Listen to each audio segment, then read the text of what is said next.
نحمده ونصلي على رسوله الكريم وعلى آله وصحبه أجمعين أما بعد فأعوذ بالله من الشيطان الرجيم بسم الله الرحمن الرحيم رب اشرح لي صدري ويسر لي أمري واحلل عقدة من لساني يفقهوا قولي رب يسر ولا تعسر وتمم بالخير آمین یا رب العالمین۔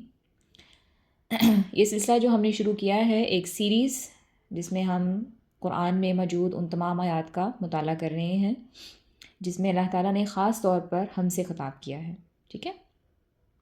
ابن مسعود رضی اللہ عنہ کہتے ہیں کہ جب اللہ کو یہ کہتے ہوئے سنو نا یا ایھا الذین آمنو، تو اس پر خاص توجہ کرو کہ کوئی خیر کی بات آنے والی ہے،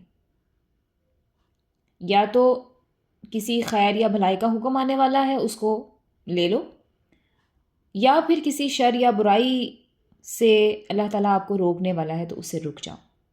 تو یہ کوئی معمولی پکار نہیں ہے، یا ایھا الذین آمنو۔ تو اس لیے ہم اس سیریز میں یہ جاننے کی کوشش کر رہے ہیں کہ اللہ تعالیٰ نے جب اہل ایمان کو پکارا ہے تو ان سے کیا کہا ہے۔ ان آیات کے تھرو اللہ تعالیٰ نے ہماری تربیت فرمائی ہے۔ تو چلیے اسٹارٹ کرتے ہیں۔ آج کی جو آیت ہے اگین اٹس فرام سورہ بقرہ، اور آیت نمبر ہے 208 208، ٹھیک ہے۔ اعوذ باللہ من الشیطان الرجیم، یا ایھا الذین آمنو، اے لوگو جو ایمان لائے ہو، ادخلو، داخل ہو جاؤ تم، فی السلم، سلمی کا مطلب ہوتا ہے سلامتی یا اسلام، دونوں مطلب اس کے لیے جا سکتے ہیں، کہ تم اسلام میں داخل ہو جاؤ، کافہ، پورے کے پورے، یعنی کافہ جو ہے وہ کافی سے مراد ہے، یعنی تمام تر یا مکمل طور پر پورے کے پورے اسلام میں داخل ہو جاؤ۔ ولا، اور نہ، تتبعوا، تم پیروی کرو، یعنی فالو نہ کرو، تتبعوا، پیروی کرو، خطواتی، قدموں کی، خطواتی قدم، الشیطانی، شیطان کے، ولا تتبعوا خطوات الشیطان، شیطان کے قدموں کی پیروی مت کرو، انہ، بے شک وہ کون؟ شیطان، لکم، تمہارا، عدو، دشمن ہے، مبین، کھلا، بے شک وہ تمہارا کھلا دشمن ہے۔ تو اس آیت میں اللہ تعالیٰ ہمیں کیا فرما رہے ہیں کہ پورے کے پورے اسلام میں داخل ہو جاؤ، یعنی منافقت نہ کرو، اللہ اور رسول کے ساتھ محبت کے دعوے جو ہیں وہ زبانی کلامی ان کے دعوے دار نہ بنو، بلکہ اس کے لیے کچھ قربان بھی کرو۔ کیا قربان کریں؟ بعض اوقات صرف مال ہی نہیں بلکہ انسان کو اپنے جذبات، اپنی ذات، اپنی خواہشات، ان کو قربان کرنا پڑتا ہے۔ اللہ کی خاطر کبھی ہماری انسلٹ بھی ہو جاتی ہے، جیسے مثال کے طور پر کسی لڑکی نے بے پردگی چھوڑ کر پردہ سٹارٹ کرنا شروع کر دیا تو لوگ اسے جو ہے وہ باتیں سنانا شروع کر دیتے ہیں۔ کتنا کامن ہے نا آج کل، کیونکہ ہو نہیں رہا نا کہیں۔ آج کل کی جو جنریشن ہے وہ ویسٹ کو اپنانے میں زیادہ فخر محسوس کرتی ہے، خاص طور پہ ہمارے پاکستانی کلچر میں یہ چیز جو ہے بڑی کامن ہوتی جا رہی ہے، اور پردہ جو ہے وہ ختم ہوتا جا رہا ہے۔ اسی طرح سے اگر کوئی مرد ہے جو کہ ویسٹرن جو لائف سٹائل ہے اس کو چھوڑ کر وہ دین کی طرف راغب ہوتا ہے، وہ اللہ کو خوش کرنے کے اعمال کرتا ہے، وہ اپنی جو ڈریسنگ ہے اس کو چینج کر لیتا ہے، اپنے دوستوں کو بدل لیتا ہے، اللہ والے لوگوں سے دوستی کر لیتا ہے، اور اخلاق میں وہ بہتر اپنے آپ کو بنانے کی کوشش کر رہا ہے، تو لوگ کیا کرتے ہیں؟ یعنی لوگوں کو آپ چھوڑیں، جو اپنی فیملی ہے، جو امیڈیٹ فیملی ہوتی ہے، اپنے ماں باپ بعض اوقات بجائے اس کے فخر کرنے کے، ماں باپ جو ہیں وہ تنگ پڑ جاتے ہیں ایسی اولاد سے کہ بھئی یہ کیا مولوی بن گئی ہے یا مولوی بن گیا ہے۔ لڑکیوں کو تو اکثر یہ تانا ملتا ہے کہ تمہارا تو رشتہ ہی نہیں آئے گا، ایسی لڑکیوں کو کون رشتہ دے گا؟ یعنی اپنی فیملی میں یہ میں مثال دے رہی ہوں، اور یہ ٹرو ہے مثال، کیونکہ مجھے اکثر جو اسٹوڈنٹس ہیں وہ مجھے اس بات پر میسیج کر رہی ہوتی ہیں کہ ہمارے ساتھ یہ ہو رہا ہے، ہم نے پردہ شروع کیا ہے تو ہمارے ساتھ اس طرح سے ہماری فیملی ہمیں تانے مارتی ہے، ہمیں جو ہے وہ ہمارا مذاق اڑاتی ہے۔ تو بعض اوقات ہوتا یہ ہے کہ آپ نے اللہ کی خاطر، یعنی اللہ کی رضا کی خاطر آپ نے یہ کام کیا ہے نا۔ دل تو بہت چاہ رہا ہوتا ہے کہ ہم بھی میک اپ کریں، ہم بھی بال کھول کے اور سٹائل جو ہے وہ سٹائل مار کے ہم باہر نکلیں، لوگ ہمیں دیکھیں، لوگ ہماری تعریف کریں۔ عورتوں میں تو یہ چیز ہوتی ہے، ٹھیک ہے نا، عورتیں تو تعریف کی ویسے ہی بڑی بھوکی ہوتی ہیں کہ ہماری تعریف کی جائے، اور جب وہ اچھی لگ رہی ہوتی ہیں تو ظاہر ہے وہ ان کو یہ بھی ہوتا ہے کہ ہماری کوئی تعریف بھی کرے کہ ہم اچھے لگ رہے ہیں۔ تو میں آپ کو یہی کہتی ہوں کہ بننے سنورنے سے کسی نے منع نہیں کیا، لیکن صرف اپنے محرموں کے سامنے، ٹھیک ہے۔ تو اگر آپ نے باہر جانا ہے تو اپنے آپ کو کور کر لیں، گھر کے اندر آپ سارے فیشن کریں، ٹھیک ہے۔ تو بہرحال بات یہ ہو رہی تھی کہ جب ہم اللہ کی خاطر کوئی کام کرتے ہیں، جو کہ میں نے ابھی ایک مثال آپ کو دی، تو طنز اور مذاق خیز جو باتیں ہیں وہ ان کا سامنا ہوتا ہے، ایسی نظروں کا سامنا کرنا پڑتا ہے جو بڑی چبھتی ہوئی نظریں ہوتی ہیں۔ تو اس بات سے کچھ لوگ جو ہیں وہ مایوس ہو جاتے ہیں، کچھ لوگ جو ہیں وہ ڈس اپوائنٹ ہو کے اس چیز کو چھوڑنا چاہتے ہیں کہ بھئی ہم سے نہیں برداشت ہوتی لوگوں کی باتیں، ہم نہیں کر سکتے، یہ ہمارے بس کا کام نہیں ہے۔ تو یہ جو مخالفت ہے، یہ جو تنقید ہے، اس حوالے سے ایمان والوں سے کہا جا رہا ہے کہ پورے کے پورے داخل ہو جاؤ، یہ نہیں کہ تھوڑی سی اپنی مرضی کر لی، تھوڑی سی جو ہے اللہ کی مان لی، نہ نہ نہ۔ اگر آپ نے دین میں آنا ہے تو پورے کے پورے دین میں آئیں، یہ نہیں کہ کچھ دے دیا کچھ بچا لیا، کیونکہ ہم لوگ کیا کرتے ہیں کہ دین کو ہم اپنی لائف میں اتنا ہی اپلائی کرتے ہیں جتنا کہ وہ ہماری خواہشات کے ساتھ کلیش نہ کھا رہا ہو۔ جہاں پہ ہماری خواہشات یا ہماری لائف سٹائل کے ساتھ کلیش آ گیا، وہیں پہ ہم چھوڑ دیتے ہیں سب کچھ، وہیں رک جاتے ہیں۔ تو یہ انداز جو ہے یہ منافقانہ انداز ہے۔ اللہ تعالیٰ نے اس چیز سے منع فرمایا ہے کہ اسلام میں کہ پورے کے پورے داخل ہو جاؤ، اپنی مرضیاں نہیں چلانی، جو کہا گیا ہے وہ کریں، یہ نہیں کہ آدھا کر رہے ہیں اور آدھا نہیں کر رہے۔ کیونکہ جب ایک اصول پسند انسان فیصلہ کر لیتا ہے نا کہ میں نے یہ کام تو کرنا ہی ہے، یا میں نے تو یہ کام چھوڑ ہی دینا ہے، میں نے یہ کام نہیں کرنا، تو وہ اس پہ ڈٹ جاتا ہے، پھر چاہے دنیا ادھر سے ادھر ہو جائے وہ قائم رہتا ہے۔ تو اپنے آپ کو صبغۃ اللہ میں رنگ لیں، یعنی اللہ کے رنگ میں رنگ لیں، اور پھر دیکھیں اللہ تعالیٰ آپ کو کتنی عزت نوازتا ہے اور آپ کے درجات بلند کرتا ہے، اور آپ کے دل میں کتنا سکون بھر دے گا۔ یہ سب اللہ کے اختیار میں ہے۔ اور جو لوگ آپ کو طنز کر رہے ہوتے ہیں، مذاق اڑا رہے ہوتے ہیں، آپ کو تنگ کر رہے ہوتے ہیں، وہی ایک دن آپ کو ایکسیپٹ کریں گے۔ یہ شروع میں مشکلات تو آتی ہیں، نبی صلی اللہ علیہ وسلم کی زندگی ہمارے سامنے مثال ہے بہت بڑی۔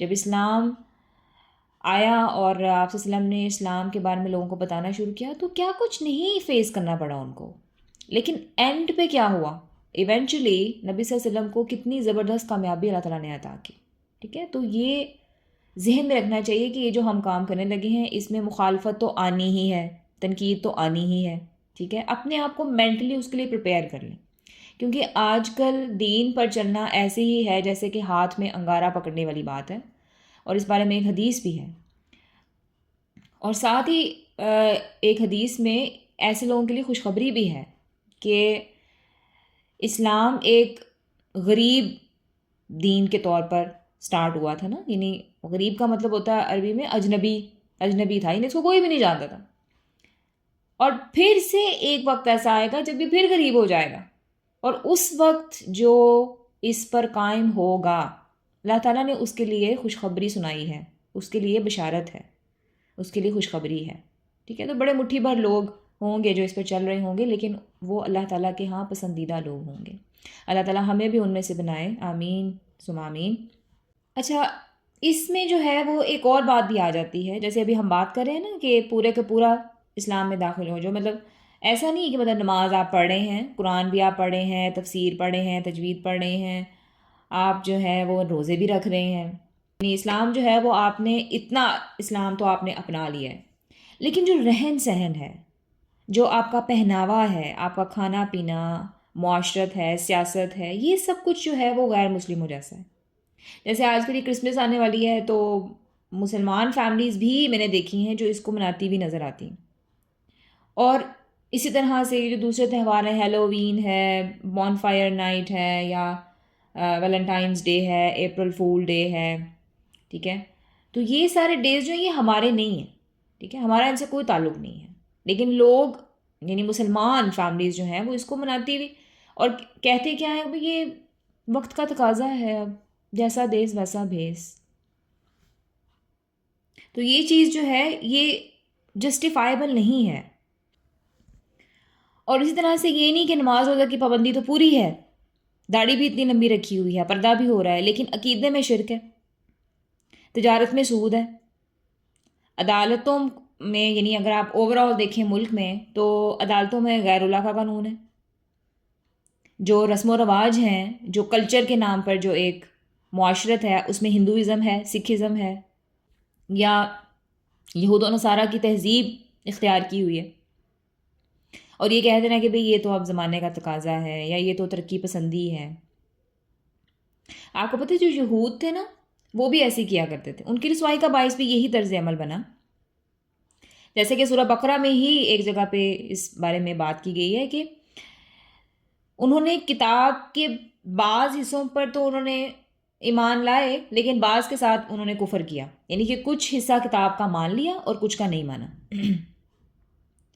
اور اس میں جو ہے ساتھ ہی ساتھ ان مسلمانوں کی بات بھی اس آیت میں کی جا رہی ہے جو کہ کسی دوسرے دین سے نکل کر اسلام میں آئے تھے، مگر انہوں نے اپنے جو سابقہ دین کی جو رسومات ہیں ان کو ابھی تک باقی رکھا ہوا تھا. تو ایسے لوگوں کو یہ کہا جا رہا ہے کہ آپ نے اپنا جو پچھلا جو بھی آپ کا تھا دین تھا اس کو آپ نے چھوڑ دینا ہے، اس کا کچھ آپ نے آگے کیری فارورڈ نہیں کرنا.